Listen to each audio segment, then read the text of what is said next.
नमस्कार और the deep dive में आपका स्वागत है।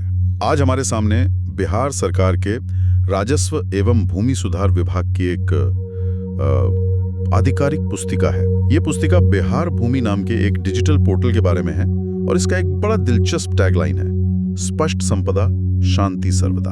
जी, ये सुनने में तो बहुत आदर्श लगता है ना? लेकिन इस एक लाइन के पीछे बिहार की एक सदियों पुरानी बहुत ही जटिल और सच कहूं तो दर्दनाक हकीकत छिपी है। बिहार में शायद ही कोई ऐसा गांव होगा जहां जमीन के छोटे छोटे टुकड़ों के लिए भाइयों में पड़ोसियों में झगड़े ना हुए हों। पीढ़ियां अदालतों के चक्कर काटते हुए गुजर गईं और इसकी जड़ हमेशा एक ही रही है, उलझे हुए, अधूरे और आम आदमी की पहुंच से दूर रखे गए जमीनी कागजात। वाकई उस जमीनी हकीकत को बदल सकती हैं? क्या टेक्नोलॉजी उन गहरी दरारों को भर सकती हैं जो जमीन के विवादों ने पैदा की हैं? तो चलिए इसी सवाल के साथ इस पूरी व्यवस्था की गहराई में उतरते हैं। तो शुरुआत करते हैं उस शब्द से जो इस पूरे सिस्टम की बुनियाद है, जमाबंदी। आम भाषा में किसी के लिए इसका क्या मतलब है? जमाबंदी को आप जमीन की जन्म कुंडली समझ सकते हैं। ये वो सरकारी दस्तावेज है जिसमें लिखा होता है कि जमीन का मालिक कौन है, वो जमीन किस गांव यानी मौजा में है, उसका खाता और खेसरा नंबर क्या है, कितनी बड़ी है यानी रकबा, और उस पर सरकार को कितना लगान देना है। पहले ये सब कागज की मोटी मोटी रजिस्ट्रियों में दर्ज होता था जो अंचल ऑफिस में कहीं धूल खा रही होती थी। और शायद यहीं से सारी समस्याएं शुरू होती थी। सही पकड़ा आपने। अब इस पुस्तिका की सबसे चौंकाने वाली बात पर आते हैं। इसमें बताया गया है कि सिर्फ एक साल के अंदर दिसंबर 2017 से अक्टूबर 2018 के बीच बिहार की लगभग 3.5 करोड़ जमाबंदियों को डिजिटाइज करके ऑनलाइन कर दिया गया। एक मिनट, 3.5 करोड़ से ज्यादा? जी, जरा इस आंकड़े के पैमाने को समझिए। 3.5 करोड़ ये सिर्फ दस्तावेज नहीं है, ये 3.5 करोड़ परिवारों की जिंदगी और उनकी संपत्ति की कहानियां हैं जो सदियों से कागजों के ढेर में दबी थी। उन्हें एक क्लिक पर लाना ये किसी क्रांति से कम नहीं है। अब कोई भी biharbhumi.bihar.gov.in पर जाकर अपना जिला और गांव चुनकर अपने नाम से या खाता नंबर से अपनी जमीन का पूरा रिकॉर्ड देख सकता है। यहाँ मेरे मन में एक सवाल आता है, जब इतने बड़े पैमाने पर हाथ से लिखे पुराने, कई बार तो फटे हुए कागजों से डेटा को कंप्यूटर में डाला जा रहा हो, तो गलतियों की गुंजाइश तो बहुत ज्यादा होगी। किसी के नाम की स्पेलिंग गलत हो गई, किसी का रकबा 10 डेसिमल की जगह 1 डेसिमल चढ़ गया। इन मानवीय भूलों का क्या समाधान है? ये एक बहुत ही प्रैक्टिकल सवाल है और विभाग में इसके बारे में सोचा है। इसके लिए परिमार्जन प्लस नाम का एक अलग पोर्टल बनाया गया है। इसका काम ही है इन डिजिटल गलतियों को सुधारना। आमतौर पर 4-5 तरह की गलतियां सबसे ज्यादा होती हैं, जैसे रैयत यानी मालिक के नाम में गलती, खाता या खेसरा नंबर में गलती, जमीन के रकबे में गलती या फिर लगान की राशि में गलती। अच्छा, अगर किसी के दादाजी का नाम रिकॉर्ड में हरि सिंह था और गलती से हरि सिंह चढ़ गया तो उसे ठीक कराया जा सकता है? बिल्कुल। नागरिक इस परिमार्जन प्लस पोर्टल पर ऑनलाइन अर्जी दे सकते हैं। उन्हें अपनी गलती बतानी होती है और उसके सबूत के तौर पर अपने पुराने कागजात जैसे रजिस्ट्री का पेपर उसे स्कैन करके अपलोड करना होता है। ओके। अर्जी जमा होने के बाद कर्मचारी और फिर अंचलाधिकारी यानी सीओ उसकी जांच करते हैं और अगर सब सही पाया गया तो रिकॉर्ड को डिजिटल रूप से ठीक कर दिया जाता है। पूरी प्रक्रिया ऑनलाइन है, आपको किसी के पास जाने की जरूरत नहीं। ठीक है, तो मेरी जमीन का रिकॉर्ड अब ऑनलाइन है और अगर कोई गलती थी तो मैंने उसे सुधरवा भी लिया है। लेकिन अब आते हैं उस असली सिरदर्द पर जिसकी वजह से सबसे ज्यादा विवाद, भ्रष्टाचार और मुकदमेबाजी होती है। जमीन की खरीद बिक्री के बाद नाम बदलवाना यानी दाखिल खारिज। इस पर थोड़ा और विस्तार से बात करते हैं क्योंकि यही वो जगह है जहां ये सिस्टम असल में परखा जाएगा। आपने सही कहा, ये पूरी प्रक्रिया की सबसे बड़ी परीक्षा है। दाखिल खारिज को आप जमीन की दुनिया का स्टेटस अपडेट समझ सकते हैं। जैसे आप सोशल मीडिया पर अपना रिलेशनशिप स्टेटस बदलते हैं, वैसे ही सरकार के रिकॉर्ड में जमीन का मालिक कौन है ये अपडेट होता है। पहले इस एक अपडेट के लिए महीनों, कई बार तो सालों लग जाते थे और न जाने कितने चक्कर काटने पड़ते थे। अब बिहार भूमि सुधार दाखिल खारिज अधिनियम 2011 के तहत ये पूरी प्रक्रिया ऑनलाइन और एक समय सीमा में बांधी गई है। तो अब ये होता कैसे है? मान लीजिए मैंने कोई जमीन खरीदी, तो मुझे क्या करना होगा? जैसे ही आपकी जमीन की रजिस्ट्री होती है, आपको पोर्टल पर जाकर दाखिल खारिज के लिए अप्लाई करना होता है। अपनी रजिस्ट्री की कॉपी अपलोड करनी होती है और कुछ बेसिक जानकारी भरनी होती है। आवेदन जमा होते ही आपको एक केस नंबर मिल जाता है। अच्छा, अब यहाँ सबसे जरूरी और पारदर्शी कदम आता है। क्या? आपका आवेदन जमा होते ही कर्मचारी और सीओ उसकी जांच करते हैं और अगर सब सही लगता है तो एक आम सूचना जारी की जाती है जो 14 दिनों तक पब्लिक रहती है। 14 दिनों की आम सूचना, इसका क्या मकसद है? इसका मकसद है धोखाधड़ी को रोकना। ये 14 दिन का समय इसलिए दिया जाता है कि अगर किसी और को उस जमीन पर कोई दावा या आपत्ति है, जैसे हो सकता है कि बेचने वाले ने वही जमीन किसी और को भी बेच दी हो, या परिवार में कोई हिस्सेदार हो जिसे आपत्ति हो, तो वो अपनी आपत्ति ऑनलाइन दर्ज करा सकता है। अच्छा। और अगर 14 दिनों में कोई आपत्ति नहीं आती तो सीओ उस दाखिल खारिज को अप्रूव कर देते हैं और सरकारी रिकॉर्ड में जमीन आपके नाम पर चढ़ जाती है। वाह, ये तो बहुत बड़ी बात है। मुझे याद है मेरे गांव में एक चाचा थे जिनकी जमीन पर किसी ने फर्जी तरीके से लोन ले लिया था और उन्हें सालों बाद पता चला जब बैंक का नोटिस आया। इसी से जुड़ा पुस्तिका में एक फीचर है SMS अलर्ट।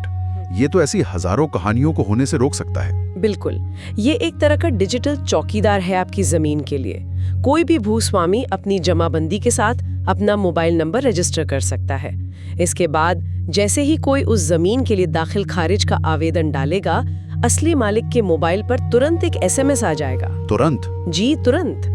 इससे मालिक को फौरन पता चल जाएगा कि उसकी जमीन के साथ कोई छेड़छाड़ करने की कोशिश कर रहा है और वो समय रहते आपत्ति दर्ज करा सकता है। ये सुनने में तो बहुत अच्छा है, पर मान लीजिए किसी बुजुर्ग किसान के पास स्मार्टफोन नहीं है या वो SMS ठीक से पढ़ नहीं सकते, क्या उनके लिए ये सुविधा किसी काम की है?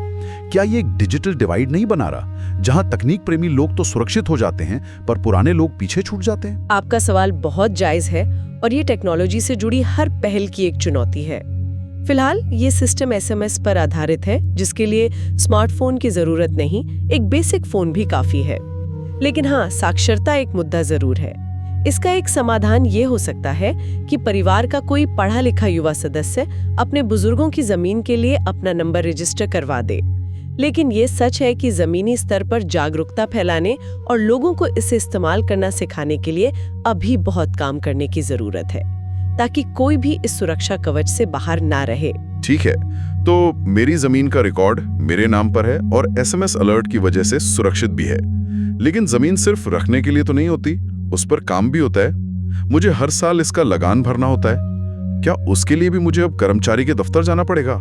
नहीं, अब उसकी भी जरूरत नहीं है। भूल लगान का भुगतान अब पूरी तरह ऑनलाइन है। आप पोर्टल पर अपनी जमाबंदी खोजकर देख सकते हैं कि आपका कितना लगान बकाया है। फिर आप नेट बैंकिंग, डेबिट कार्ड या UPI जैसे गूगल पे, फोन पे, उससे भी उसका भुगतान कर सकते हैं। अच्छा। भुगतान होते ही आपको तुरंत ऑनलाइन रसीद मिल जाती है, जिसे आप डाउनलोड करके प्रिंट कर सकते हैं, और वो रसीद उतनी ही मान्य है जितनी कर्मचारी से मिली कागजी रसीद होती थी। और अगर मुझे बैंक से मान लीजिए किसान क्रेडिट कार्ड या बच्चों की पढ़ाई के लिए लोन लेना हो, जिसके लिए बैंक जमीन के मालिकाना हक का सबूत मांगता है, उसके लिए भूमि दखल कब्जा प्रमाण पत्र यानी LPC की सुविधा है, लैंड पोजेशन सर्टिफिकेट। ये एक तरह का सर्टिफिकेट है जो बताता है कि जमीन पर आपका निर्विवाद कब्जा है। इसका आवेदन भी पूरी तरह ऑनलाइन है। इस पुस्तिका में एक और अच्छी बात बताई गई है कि पहले हर जिले में LPC का फॉर्मेट अलग-अलग होता था, जिससे बैंकों को दिक्कत होती थी।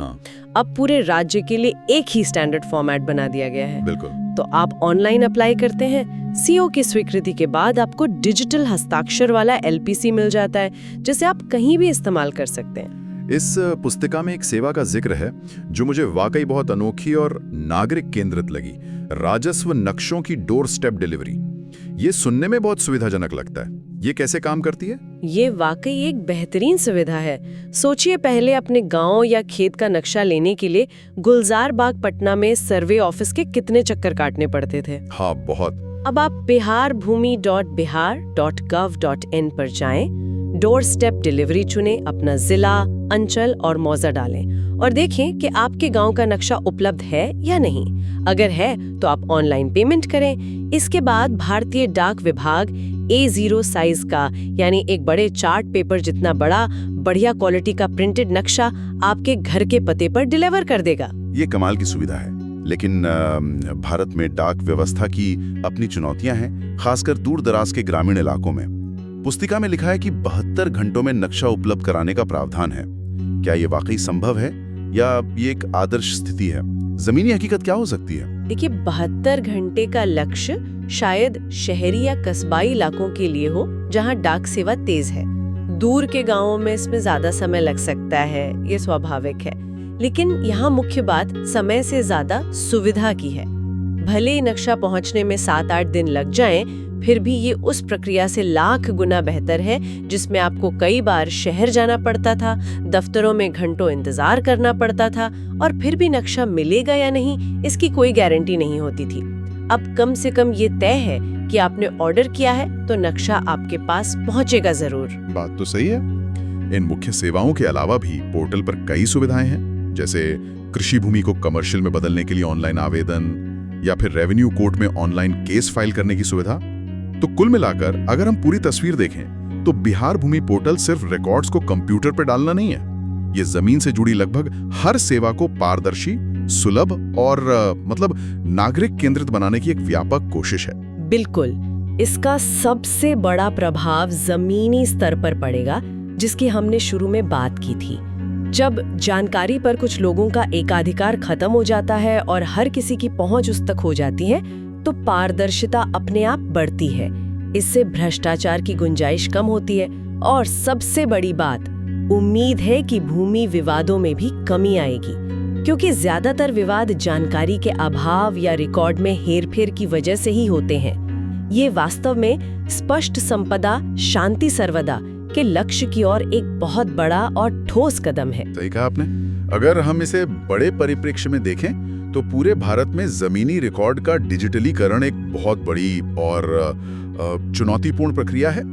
बिहार भूमि जैसी पहलें सिर्फ नागरिकों और सरकार के बीच की दूरी ही कम नहीं करती, बल्कि इनमें जमीन से जुड़े उन लाखों मुकदमों को कम करने की क्षमता है जो हमारी न्याय व्यवस्था पर बोझ है। जब जानकारी साफ, सटीक और सबके लिए उपलब्ध होती है तो गलतफहमी और धोखेबाजी की गुंजाइश अपने आप कम हो जाती है। ये पुस्तिका हमें प्रक्रियाओं के बारे में तो बहुत कुछ बताती है, लेकिन ये हमारे लिए सोचने के लिए एक बड़ा सवाल भी छोड़ जाती है, और वो सवाल भविष्य से जुड़ा है। अब सवाल ये नहीं है कि रिकॉर्ड डिजिटल हो सकते हैं या नहीं, वो तो हो रहे हैं। असली सवाल ये है कि इसके बाद क्या? जब जमीन के रिकॉर्ड पूरी तरह से साफ, डिजिटल और आसानी से सत्यापित हो जाएंगे, तो इसका बिहार जैसे राज्य की अर्थव्यवस्था पर क्या असर होगा? क्या साफ रिकॉर्ड होने से या क्या भारी निवेशक यहाँ उद्योग लगाने में ज्यादा आत्मविश्वास महसूस करेंगे? बिल्कुल, क्योंकि उन्हें जमीन के मालिकाना हक पर भरोसा होगा। या क्या इससे सरकार को शहरी और ग्रामीण नियोजन बेहतर तरीके से करने में मदद मिलेगी? एक डिजिटल नींव तो रखी जा रही है, लेकिन इस पर बनने वाली आर्थिक और सामाजिक इमारत का असली स्वरूप हमें आने वाले समय में ही दिखेगा।